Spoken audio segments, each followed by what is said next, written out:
इस वक्त हर हुकूमत की तरह इस हुकूमत के लिए बड़ा क्रंच टाइम है, बहुत मुश्किल हालात हैं। आईएमएफ जब ये कहता है कि आप एग्रीकल्चर पर टैक्स लगाएं, ये नहीं लगाते। जब वो कहता है कि आप ये स्टेशनरी के सामान पर टैक्स ना हटाएं, तो हुकूमत फ़ौरन मान लेती है। तो ये अपने मतलब की ही सिर्फ जो कंडीशंस है आईएमएफ की वो मानी जाती हैं। वाकई आईएमएफ का प्रेशर ऐसा होता है कि वो मानना ज़रूरी है आपको चंद बातें? देखिए, जैसे मैं पहले अर्ज फरमा रहा था, आरआरएमसी की रिपोर्ट में मिनिमम एसेट टैक्स का प्रपोजल टेबल पे मौजूद है। फॉर एग्जांपल, एक आपके और मेरे एक सर्टन थ्रेशोल्ड के असासे मौजूद हैं, तो उस पर एक मिनिमम मुझे 1% 2% टैक्स देना लाजिम हो जाएगा। अब अगर मैंने उससे ज्यादा इनकम टैक्स दिया है तो मुझे फिर मिनिमम एसेट टैक्स देने की शायद जरूरत नहीं पड़ेगी।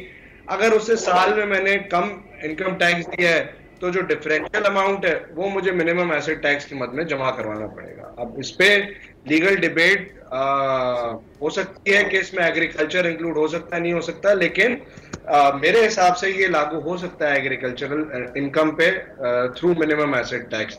जहां तक सर आप बात कर रहे हैं कि मर्जी के टैक्सेस की, देखें ये तो मेरे ख्याल से नामुनासिब सी चीज थी कि जो स्टेशनरी आइटम्स पे टैक्स लगाया गया है, सेल्स टैक्स वाला जो दूध पे लगाया गया है, ठीक है। और शुरू में जो आप बात कर रहे थे कि जिस भी सेक्टर में टैक्स लगाते हैं वो एहतजाज करना शुरू कर देना। देखिए, हर एहतजाज का हक हर किसी के पास है, लेकिन हर एहतजाज मेरे उसमें सही नहीं होता या गलत भी नहीं होता।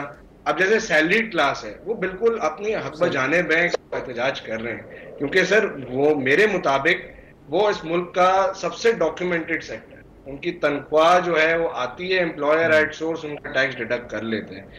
उन पे जिस तरीके से टैक्स रेट्स बढ़ाए गए हैं, आप अगर देखेंगे तो ये है तो प्रोग्रेसिव इनकम टैक्स, लेकिन अगर आप effect percentage wise effect calculate करेंगे तो सबसे ज्यादा परसेंटेज हिट जो आई है इन जो ये बोल रहे हैं रिफॉर्म्स में, वो आई है सबसे जो बेसिक सैलरी कमा रहे हैं उसको आई है। तो ये रिग्रेसिव रिफॉर्म है, इसको नाम प्रोग्रेसिव इनकम टैक्स का दिया जा रहा है, ये बिल्कुल भी प्रोग्रेसिव नहीं है। अच्छा देखिए, और उसके बाद यहाँ पे आपने लोगों की परचेजिंग पावर काट दी, ठीक है, कम कर दी बिल्कुल आपने। उसमें मेरे काफी दोस्त आ रहे हैं, वो सब मायूस बैठे हुए, वो बोल रहे, वो मुझे बोलते हैं जी किस तरफ ये टैक्सेशन का निजाम जा रहा है, हमारे जितने भी इंक्रीमेंट्स थे वो सारे उन पे हमारे टैक्सेस इतनी बढ़ गए कि हमारे इंक्रीमेंट्स का फायदा ही नहीं हुआ। तो सर आप बिल्कुल आप सही बोल रहे थे कि ये एहतजाज अपनी जगह बजात है और रहेगा भी, जब तक मेरे ख्याल से हुकूमत को रिविजिट करना चाहिए जो उन्होंने सैलरी क्लास वालों के साथ नाइंसाफी करी है। अब देखें, जहां तक पेट्रोलियम डीलर्स का हवाला है, मैंने आपके प्रोग्राम में पिछले वक्त कहा था, देखिए वो एक टेक्निकल इशू था।